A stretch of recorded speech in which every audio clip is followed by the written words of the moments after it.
Hello everyone. तो आज हम शुरू कर रहे हैं chapter 1 elementary maths class 9th का।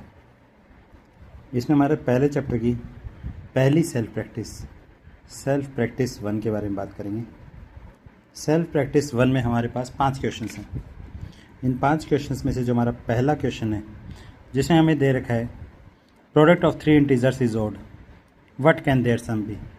अगर 3 ओड नंबर्स, कोई भी 3 ओड नंबर्स की प्रोडक्ट हमें दे रखी है, उसने बोला कि 3 इंटीजर्स की प्रोडक्ट एक ओड नंबर आनी चाहिए, तो हम ऐसे नंबर्स लेंगे कि सारे के सारे ओड ले लेते हैं, क्योंकि इनमें से कोई एक भी इवन हुआ तो प्रोडक्ट उसकी इवन नंबर आएगी।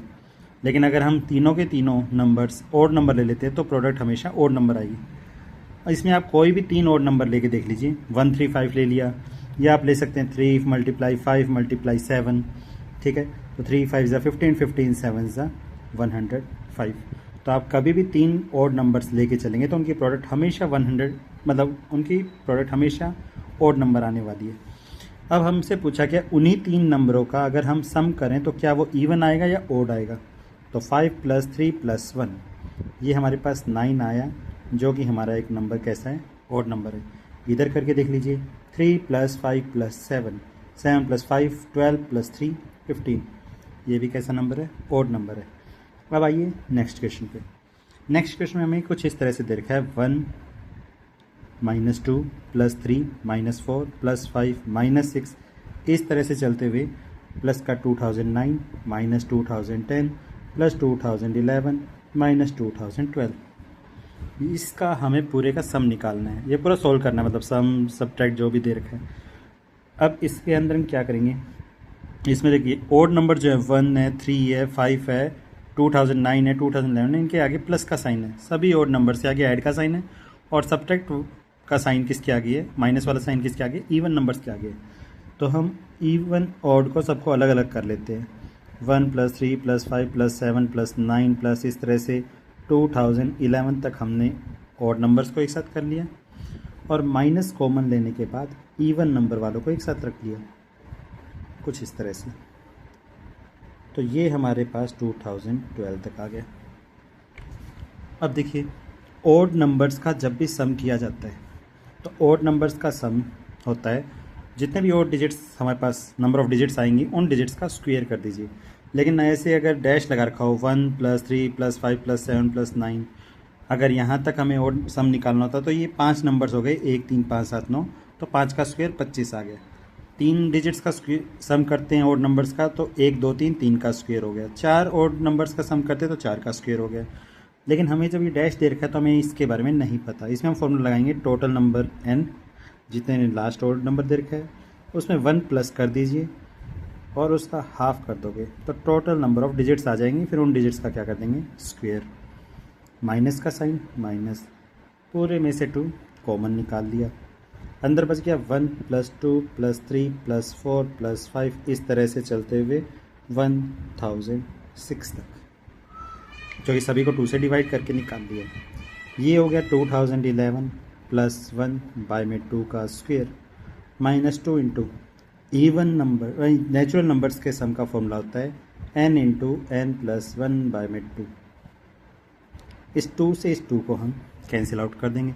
ये हो गया हमारे पास 2012 डिवाइडेड बाय 2 का स्क्वायर, माइनस n की जगह ये जो नंबर लिख रखा है लास्ट 1006 मल्टीप्लाई बाय 1007 n + 1। 2 से इसको कैंसिल किया 1006 आ गया, तो आ गया 1006 का स्क्वायर -1006 इंटू 1007। दोनों में से 1006 को कॉमन निकाल लिया तो अंदर बच गया 1006 माइनस 1007। ये आ गया 1006 इंटू -1, प्लस माइनस की मल्टीप्लाई माइनस 1 की किसी से मल्टीप्लाई करो वही, तो ये हमारा आंसर।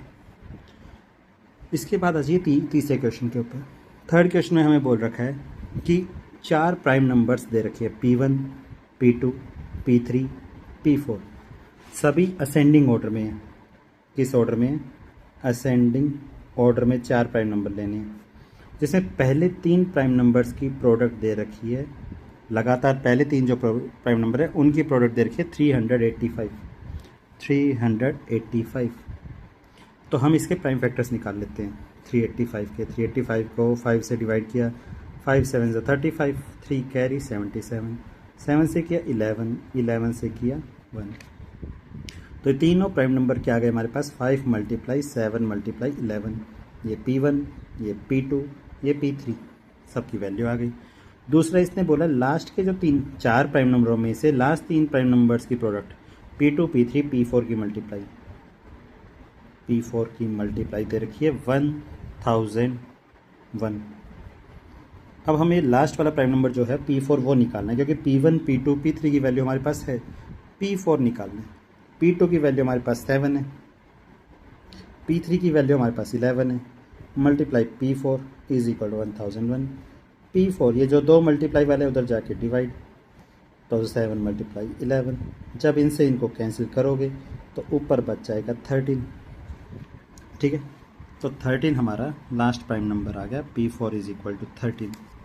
ये इस क्वेश्चन में पूछा गया था कि फाइंड द लास्ट नंबर हमारे पास 13 आ गया। अब फोर्थ क्वेश्चन में हमें दे रखा है, हमें -1/6, 4/9, 6/-7, 2/5 और -3/4 इनको डिसेंडिंग ऑर्डर में अरेंज करना है, बड़े से छोटे की तरफ। तो सबसे पहले 6, 9, 7, 5, 4 इन सभी का एलसीएम निकाल लेते हैं। 6, 9, 7, 5, 4 पहले 2 से डिवाइड करते हैं, 2 3 = 6, 9, 7, 5, 2। सारे अलग अलग नंबर आ गए तो सबकी मल्टीप्लाई कर देते हैं। 2 2 = 4, 4 5 = 20 और इजी 5 2 = 10। यहाँ हमारा कंप्लीट हो गया। देखिए 9 2 3 = 6, 6 7 = 42, 42 की 9 से मल्टीप्लाई कर लेते हैं। 42 की 9 से सही 7 से 21, 2 = 42, 42 की 9 से मल्टीप्लाई, 9 2 = 18, 9 4 = 36 और 1 हो गया 37। इसके आगे 0 लगा दीजिए, 3780। सभी में सब पूरा एलसीएम हमारे पास 3780 आ गया। जो भी नीचे का साइन माइनस का उसको ऊपर भेज दीजिए। तो यहाँ हमारे पास 6 है, 6 से हम इसको डिवाइड करें तो इन सब की मल्टीप्लाई, 9 7 = 63, 63 की 10 से 630, 630 की -1 से मल्टीप्लाई करेंगे, -630। इस तरह से सभी नंबर्स को अलग अलग निकाल लीजिए।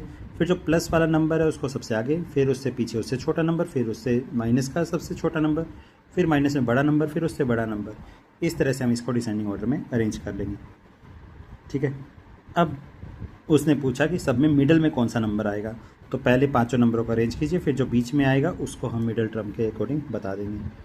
फिर आइए 5th क्वेश्चन पे। 5th क्वेश्चन में कुछ इस तरह से बोला है कि क्वेश्चन की स्टेटमेंट के अकॉर्डिंग क्या बोला है, एक स्टूडेंट को 3/2 को किसी नंबर से मल्टीप्लाई करना था। मान लीजिए वो नंबर x है, मुझे 3/2 को x से मल्टीप्लाई करना था, लेकिन बाय मिस्टेक से हमने क्या किया, 3/2 को डिवाइड कर दिया। A number was asked to multiply by 3/2। किसी नंबर को 3/2 से मल्टीप्लाई करना था, लेकिन हमने उसी नंबर को 3/2 से डिवाइड कर दिया। उस नंबर को 3/2 से डिवाइड कर दिया। एक केस तो ये आ गया हमारे पास जिसका आंसर आ गया 3x/2। इसको जब हम डिवाइड करेंगे तो नीचे वाला रेसिप्रोकल होके ऊपर मल्टीप्लाई में चला जाएगा। 3/2 का रेसिप्रोकल 2/3, तो ये आएगा 2x/3। अब उसने बोला है कि जो हमने अब आंसर आया है वो पहले वाले नंबर से 2/3 छोटा है। कि पहले नंबर आना चाहिए था, ओरिजिनल नंबर ये आना चाहिए था, गलत नंबर ये आया है, और इन दोनों के बीच का डिफरेंस कितना दे रखा है हमें, इन दोनों के बीच का डिफरेंस दे रखा है 2/3। तो यहाँ हम एलसीएम लेके सॉल्व कर लेते हैं। 2 और 3 का LCM 6, 2 3 = 6, 3 3 = 9, 3 3 2 = 6, 2 2 = 4 equal to 2/3। 9 - 4 5x, divide का 6 उधर जाके multiply, 3 2 = 6, 5x equal to 4, x equal to 4/5। तो यहाँ हमारी पहली सेल्फ प्रैक्टिस कंप्लीट होती है। नेक्स्ट सेल्फ प्रैक्टिस हम कल अपलोड करेंगे। Thank you.